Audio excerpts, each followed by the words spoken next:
안녕하세요. 다시 말씀입니다. 오늘은 1월 24일 말씀을 함께 보도록 하겠습니다. 기도하겠습니다. 좋으신 아버지 하나님, 오늘도 크신 은혜 감사드립니다. 아버지 하나님께서 우리에게 놀라운 은혜를 주셔서 말씀을 사랑하는 그런 마음을 주시고 하나님의 말씀이 궁금해지고 기대가 되는 이런 귀한 마음을 주셔서 감사드립니다. 하나님 앞에서 늘 이런 마음으로 하나님의 말씀을 사랑하기를 더욱 원합니다. 어린아이 같이 순전한 마음으로 하나님 말씀을 받기 원하오니 주여 인도하여 주시옵소서. 우리 주 예수 그리스도 이름으로 기도합니다. 아멘. 창세기 25장입니다. 아브라함이 죽다. 아브라함이 후처를 맞이하였으니 그의 이름은 그두라라. 그가 시므란과 욕산과 무단과 미디안과 이스박과 수아를 낳고 욕산은 스바와 드단을 낳았으며 드단의 자손은 아수르 족속과 르두시 족속과 르움미 족속이며 미디안의 아들은 에바와 에벨과 한옥과 아비다와 엘다아이니 다 그두라의 자손이었더라. 아브라함이 이삭에게 자기의 모든 소유를 주었고 자기 서자들에게도 재산을 주어 자기 생전에 그들로 하여금 자기 아들 이삭을 떠나 동방 곧 동쪽 땅으로 가게 하였더라. 아브라함의 향년이 175세라. 그의 나이가 높고 늙어서 기운이 다하여 죽어 자기 열조에게로 돌아가매 그의 아들들인 이삭과 이스마엘이 그를 마므레 앞 헷족속 수알의 아들 에브론의 밭에 있는 막벨라굴에 장사하였으니 이것은 아브라함이 헷족속에게서 산 밭이라. 아브라함과 그의 아내 사라가 거기 장사되니라. 아브라함이 죽은 후에 하나님이 그의 아들 이삭에게 복을 주셨고 이삭은 브엘라헤로의 근처에 거주하였더라.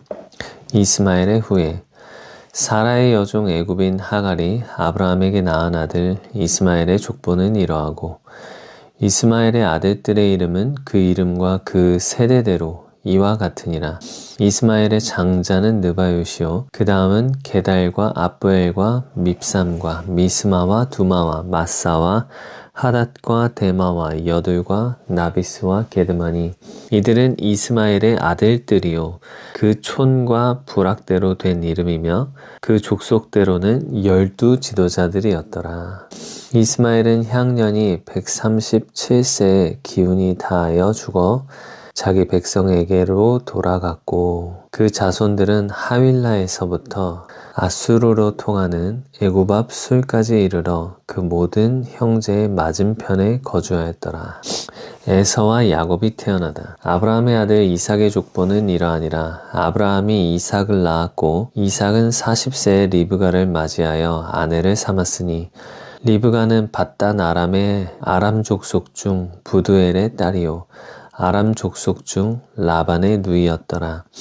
이삭이 그의 아내가 임신하지 못하므로 그를 위하여 여호와께 간구하매 여호와께서 그의 간구를 들으셨으므로 그의 아내 리브가가 임신하였더니 그 아들이 그의 태 속에서 서로 싸우는지라. 그가 이르되 이럴 경우에는 내가 어찌할꼬 하고 가서 여호와께 묻자온대 여호와께서 그에게 이르시되 두 국민이 내 태중에 있구나. 두 민족이 내 복중에서부터 나누이리라. 이 족속이 저 족속보다 강하겠고 큰 자가 어린 자를 섬기리라 하셨더라. 그 해산 기한이 찬즉 태에 쌍둥이가 있었는데 먼저 나온 자는 붉고 전신이 털옷 같아서 이름을 에서라 하였고 후에 나온 아우는 손으로 에서의 발꿈치를 잡았으므로 그 이름을 야곱이라 하였으며 리브가가 그들을 낳을 때에 이삭이 60세였더라.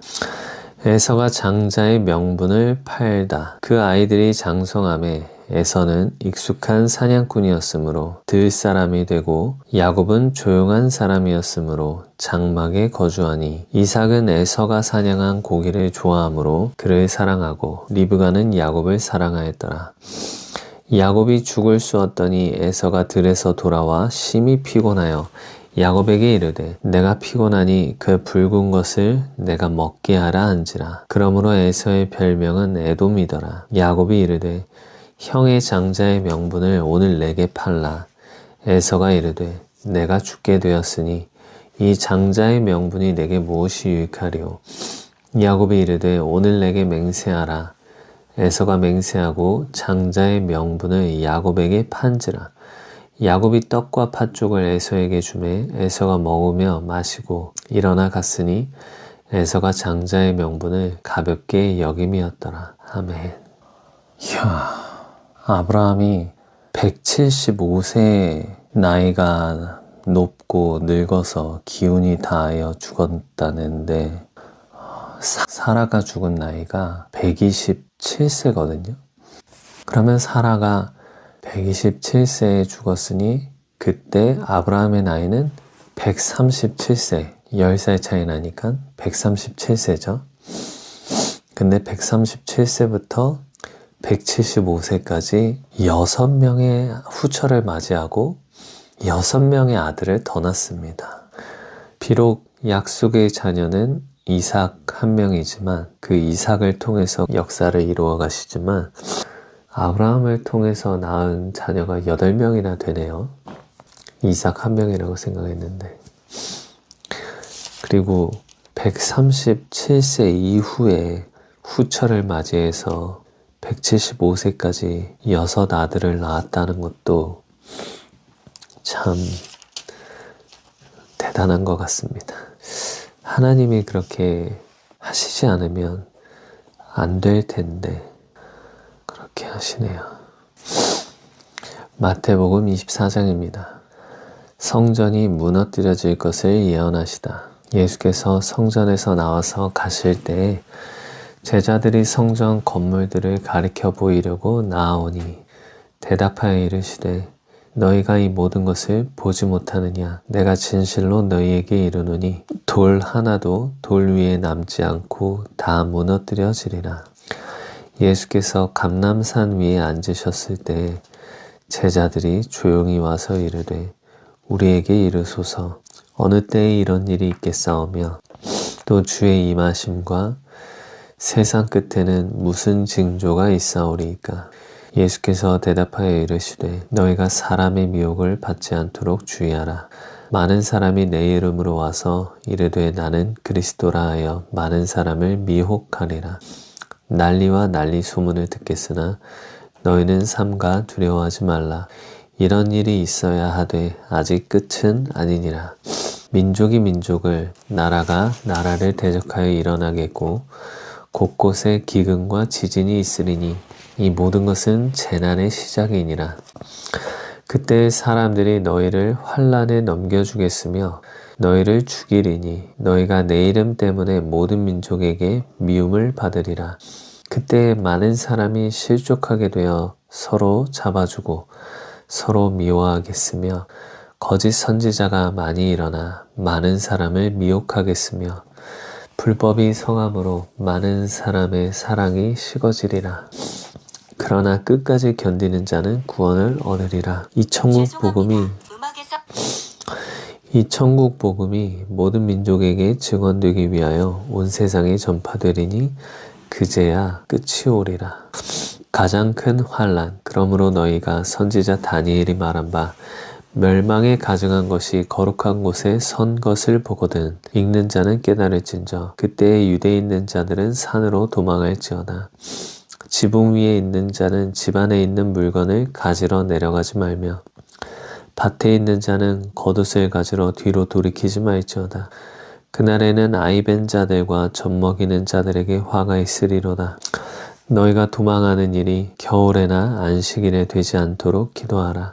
이는 그때에 큰 환난이 있겠습니다.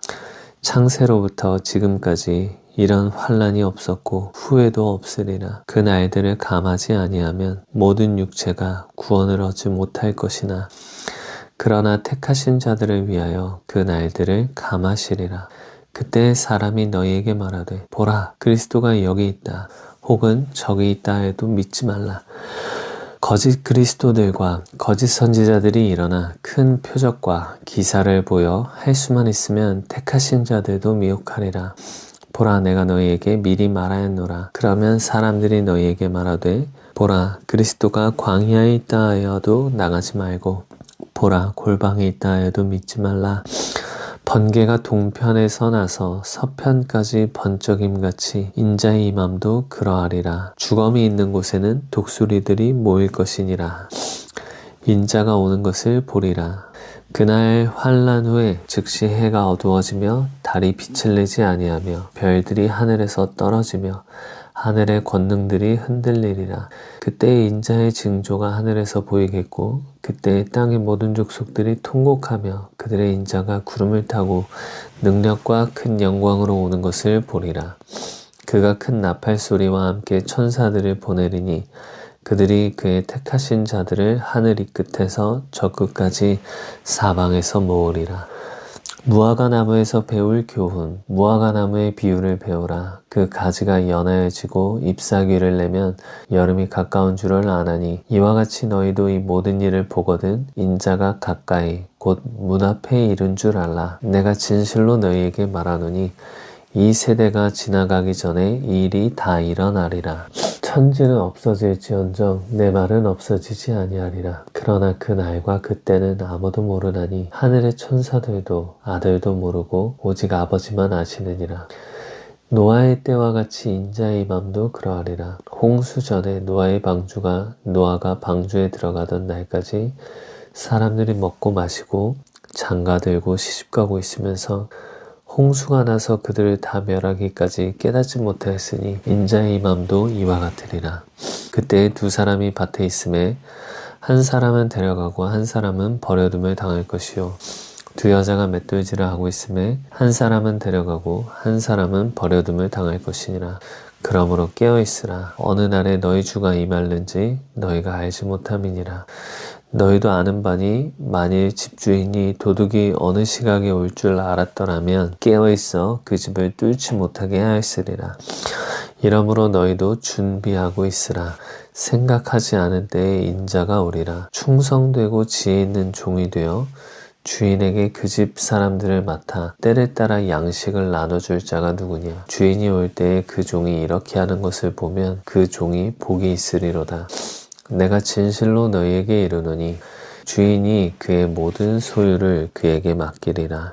만일 그 악한 종이 마음에 생각하기를 주인이 더디 오리라 하여 동료들을 때리며 술 친구들과 더불어 먹고 마시게 되면 생각하지 않은 날 알지 못하는 시각에 그 종의 주인이 이르러 엄히 때리고 외식하는 자가 받는 벌에 처하리니 거기서 슬피 울며 이를 갈리라.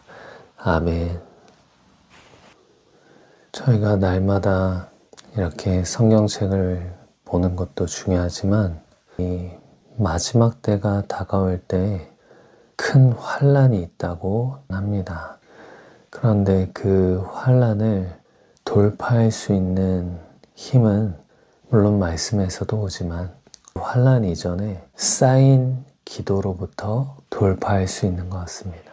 무엇이냐면 예수님께서도 그 엄청난 환난 이전에 기도하셨거든요. 다른 걸 준비하신 게 아니라 감람산에 올라가서 기도하셨습니다. 기도하실 때 그 마음의 깊은 두려움도 토로하고 걱정과 그런 불안이 섞인 이 잔을 내게서 옮겨달라는 간구도 할 정도로 마음에 힘든 것들이 나왔었죠. 하지만 물론 곧 아버지 뜻대로 되기를 원한다고 하셨습니다. 그리고 나서 제자들에게 가가지고 깨어서 기도하라고 했죠. 시험에 걸려 유혹에 걸려 넘어지지 않도록 깨어서 기도하라고 하셨습니다. 예수님은 그렇게 하셨죠. 근데 제자들은 그렇게 하지 못하고 계속 잤습니다. 눈꺼풀이 너무 무거워서 졸았습니다. 물론 예수님께서 그 육체의 연약함도 이해하시고 말씀하셨지만 그럼에도 불구하고 3번 그들을 깨우러 갔죠. 2번인가요? 아무튼 그렇게 깨우러 가셨는데, 마지막 환난 때 돌파할 수 있는 힘은, 담대하게 예수 그리스도를 구주라 시인할 수 있는 힘은 환난 이전에 쌓아놨던 기도로 가능하다고, 돌파할 수 있다고 믿습니다. 그래서 예수님이 유혹에 걸려 넘어지지 않도록, 시험당하지 않도록 기도하라고 하셨던 거겠죠. 그래서 우리가 한 손에는 말씀, 한 손에는 기도, 말씀과 기도, 사실 이게 전부입니다. 이게 없이 무엇이 가능할까요? 아무것도 가능하지 않습니다. 말씀과 기도로 우리는 모든 것을 헤쳐나가는 그리스도인들입니다. 아멘. 다른 모든 것들 다 없어도 이거 2가지 가지고 있으면 됩니다. 아멘입니다. 에스더 1장입니다. 와스디 왕후가 폐위되다. 이 일은 아하수에로 왕 때에 있었던 일이니, 아하수에로는 인도로부터 구스까지 127지방을 다스리는 왕이라. 당시에 아하수에로 왕이 수상궁에서 즉위하고 왕위에 있은 지 제3년에 그의 모든 지방관과 신하들을 위하여 잔치를 베푸니, 바사와 메대의 장수와 각 지방의 귀족과 지방관들이 다 왕 앞에 있는지라. 왕이 여러 날 곧 180일 동안에 그의 영화로운 나라의 부함과 위엄의 혁혁함을 나타내니라. 이날이 지남에 왕이 또 도성 수산에 있는 귀천간의 백성을 위하여 왕궁 후원 뜰에서 7일 동안 잔치를 베풀세. 백색, 녹색, 청색 휘장을 자색 가는 배줄로 대리석 기둥 은고리에 메고 금과 은으로 만든 걸상을 화반석, 백석, 운모석, 흑석을 깐 땅에 진설하고 금잔으로 마시게 하니, 잔의 모양이 각기 다르고 왕이 풍부하였으므로 어주가 한이 없으며 마시는 것도 법도가 있어 사람으로 억지로 않게 하니, 이는 왕이 모든 국내 관리에게 명령하여 각 사람이 마음대로 하게 함이더라. 왕후 와스디도 아하수에로 왕궁에서 여인들을 위하여 잔치를 베푸니라. 제7일에 왕이 주흥이 일어나서 어전 넷이 무후만과 비스다와 하르보나와 빅다와 아박다와 세달과 가르가스 7사람을 명하여 왕후 와스디를 청하여 왕후의 관을 정죄하고 왕 앞으로 나오게 하여 그의 아리따움을 뭇 백성과 지방관들에게 보이게 하라 하니, 이는 왕후의 용모가 보기에 좋음이라. 그러나 왕후 와스디는 내시가 전하는 왕명을 따르기를 싫어하니 왕이 진노하여 마음속이 불붙는 듯 하더라. 왕이 사례를 아는 현자들에게 묻되 왕이 규례와 법률을 아는 자에게 묻는 전례가 있는데, 그때 왕에게 가까이하여 왕의 기색을 살피며 나라 첫 자리에 앉은 자는 바사와 메대의 7지방관 곧 가르스나와 세달과 아드마다와 다시스와 메레스와 마르스나와 무무간이라.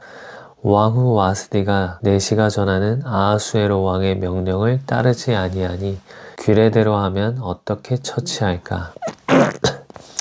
무무간이 왕과 지방관 앞에서 대답하여 이르되, 왕후 와스디가 왕에게만 잘못했을 뿐 아니라 아하수에로 왕의 각 지방의 관리들과 뭇 백성에게도 잘못하였나이다. 아하수에로 왕이 명령하여 왕후 와스디를 청하여도 오지 아니하였다는 왕후의 행위의 소문이 모든 여인들에게 전파되면 그들도 그들의 남편을 멸시할 것인즉, 오늘이라도 바사와 메대의 귀부인들이 왕후의 행위를 듣고 왕의 모든 지방관들에게 그렇게 말하리니 멸시와 분노가 많이 일어나리이다.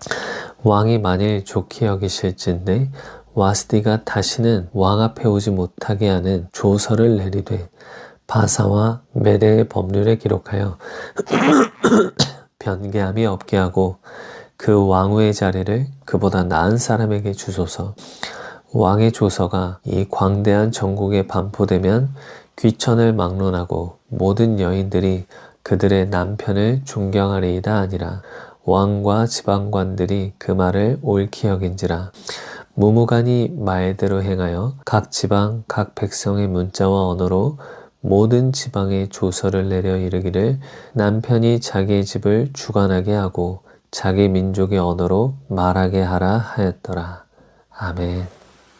에스더 1장 볼 때 이 에스더 1장 초반에서 나오는 이 아하수에로 왕이 귀천간의 백성을 위하여 그 왕궁 후원들에서 7일 동안 잔치를 베풀었습니다. 그리고 그 잔치의 화려하고 휘황찬란한 모양을 설명하고 그 금잔으로 다 마시고 잔의 모양이 각기 다르고 어주가 한이 없고 마시는 것도 법도가 있고 이러한 웅장한 스케일을 보여주는데 마치 이게 하늘에 있는 어떤 그 축제처럼 보여지는 것 같습니다.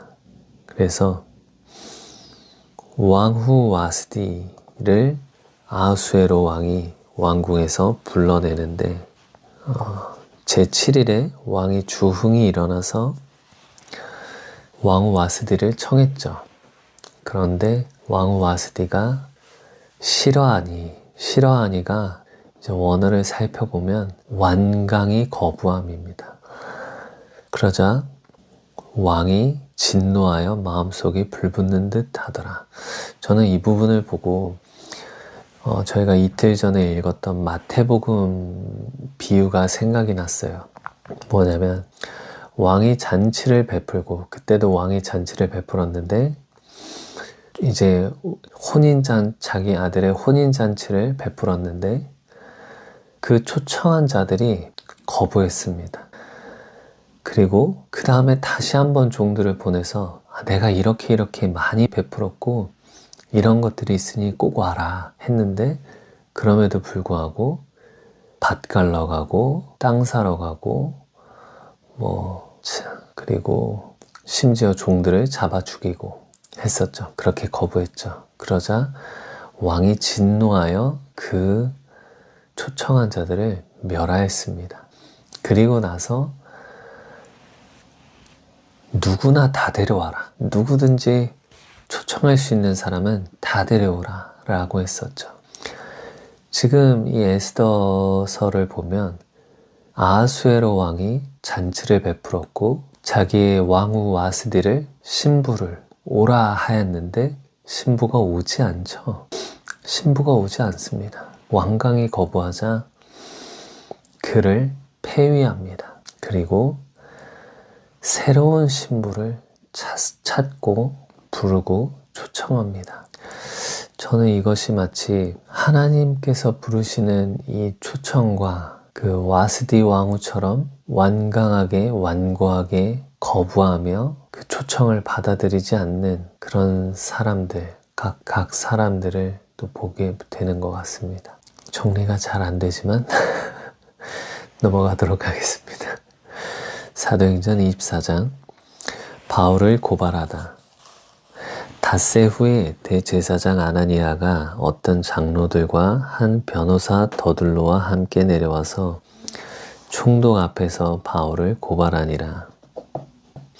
바울을 부르매 더둘로가 고발하여 이르되 벨릭스 각하여 우리가 당신을 힘입어 태평을 누리고 또 이 민족이 당신의 선견으로 말미암아 여러 가지로 개선된 것을 우리가 어느 모양으로나 어느 곳에서나 크게 감사하나이다. 당신을 더 괴롭게 아니하려 하여 우리가 대강 여짜옵나니 관용하여 들으시기를 원하나이다. 우리가 보니 이 사람은 전염병 같은 자라. 천하에 흩어진 유대인을 다 소유하게 하는 자요. 나사렛 이단의 우두머리라. 그가 또 성전을 더럽게 하려 함으로 우리가 잡았사오니 6하반 8상반 없음. 당신이 친히 그를 신문하시면 우리가 고발하는 이 모든 일을 아실 수 있나이다 하니 유대인들도 이에 참가하여 이 말이 옳다 주장하니라. 바울이 변명하다. 총독이 바울에게 머리로 표시하여 말하라 하니 그가 대답하되 당신이 여러 해 전부터 이 민족의 재판장 된 것을 내가 알고 내 사건에 대하여 기꺼이 변명하나이다. 당신이 아실 수 있는 바와 같이 내가 예루살렘에 예배하러 올라간 지 열 이틀밖에 안 되었고 그들은 내가 성전에서 누구와 변론하는 것이나 회당 또는 시중에서 무리를 소동하게 하는 것을 보지 못하였으니 이제 나를 고발하는 모든 일에 대하여 그들이 능히 당신 앞에 내세울 것이 없나이다. 그러나 이것을 당신께 고백하리이다. 나는 그들이 이단이라 하는 도를 따라 조상의 하나님을 섬기고 율법과 선지자들의 글에 기록된 것을 다 믿으며 그들이 기다리는 바 하나님께 향한 소망을 나도 가졌으니 곧 의인과 악인의 부활이 있으리라 함이니이다.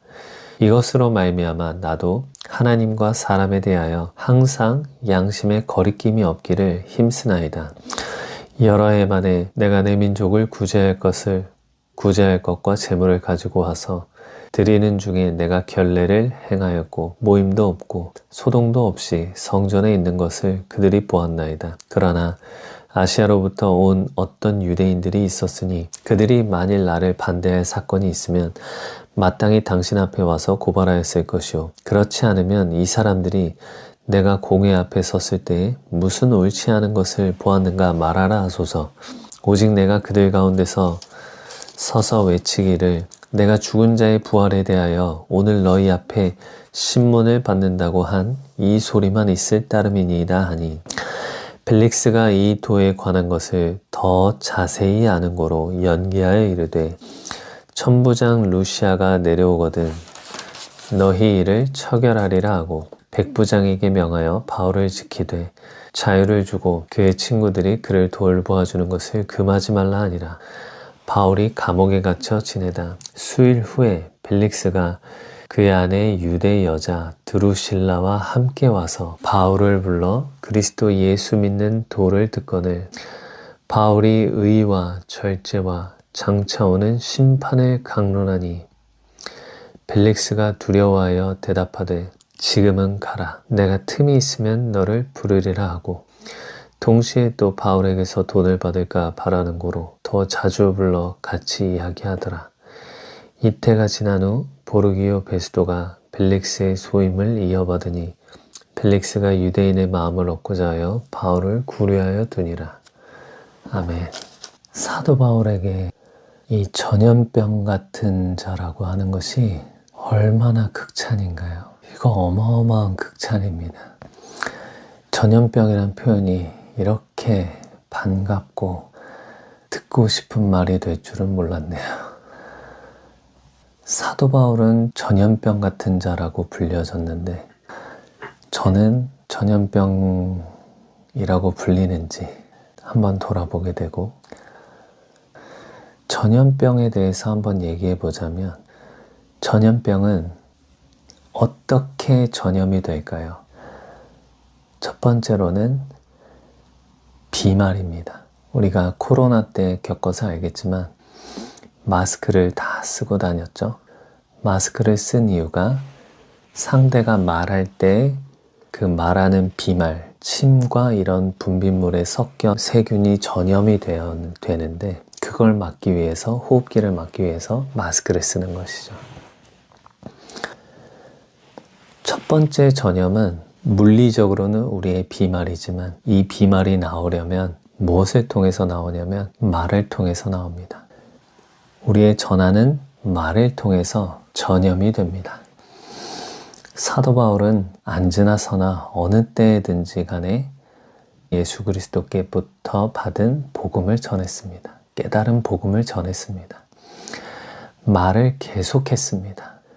말을 계속해야지 전염이 됩니다. 첫 번째는 말을 계속하는 것입니다. 계속해서 우리의 말을 통해서 전염이 되는 것입니다. 두 번째로 전염되는 것은 코로나 때도 보면 알겠지만 접촉입니다. 손이 닿거나 신체가 닿거나 이런 접촉을 통해서 또한 전염이 됩니다. 그래서 코로나 때도 그 전염을 막기 위해서 알코올 소독을 계속 했잖아요. 나갔다 오면 손 씻고. 왜냐면 손으로 만져지는 모든 것들이 전염되는 거니까. 그렇게 그 두 번째로는 접촉을 통해서 전염이 됩니다. 저는 이 접촉을 여러 가지로 볼 수 있을 것 같긴 한데, 이 접촉은 우리 삶의 반경 안에 들어오는 것이 다 접촉입니다. 사도 바울과 베드로가 시장을 걸어갈 때 그 그림자에라도 닿기를 원했던 것처럼, 베드로와 바울의 삶의 영역 가운데 들어온 모든 것이 바로 접촉입니다. 왜냐하면 하나님의 성전이 된 우리가 하나님과 동행하여 하나님의 임재 가운데 우리의 삶을 살아가면 우리의 삶과 우리의 그 일상을 통해서 하나님께서 그들을 다 만지실 수 있는, 그들에게 이렇게 접촉하실 수 있는 통로가 되는 것입니다. 그러므로 첫 번째로는 우리의 말을 통해서 전염이 되고, 두 번째로는 우리가 살고 있는 모든 일상 또한 전염이 되어 갑니다. 그러므로 전염이 안 된다는 것은 첫 번째로는 말을 하지 않는다는 것이고, 복된 소식을 전하지 않는다는 것이고, 시시때때로 주께서 기회 주실 때마다 말할 수 있는 기회를 주실 때 말하지 않는 것이고, 둘째로는 주님과 동행하지 않아서 하나님의 임재가 우리 안에 없어서 우리 일상 반경 가운데 사는 모든 이들에게 영향을 미치지 못하는 것이겠죠. 이 두 가지가 함께 가야지 사도 바울처럼 전염병 같은 자가 되리라 믿습니다. 저도 이렇게 전염병 같은 사람이 되고 싶습니다. 주님, 기도하겠습니다. 좋으신 아버지 하나님, 감사합니다. 우리가 인생을 살아가는 동안 기도로서 또한 마지막 때를 돌파하게 하시고, 사도 바울과 같이 복된 소식을 우리 입술로 계속 말하고 전파함으로 전염병 같은 자가 되기를 원합니다. 또한 주님의 임재 가운데 주님과 늘 동행하여 우리 일상의 영역 가운데 들어온 모든 사람들에게 은혜를 베풀길 원합니다. 그러므로 주님, 우리를 붙잡아 주시고 오늘 이 말씀을 읽고 깨달은 그 안으로 들어갈 수 있도록 주님 도와주시옵소서. 예수님 이름으로 기도합니다. 아멘. 축복합니다. 안녕.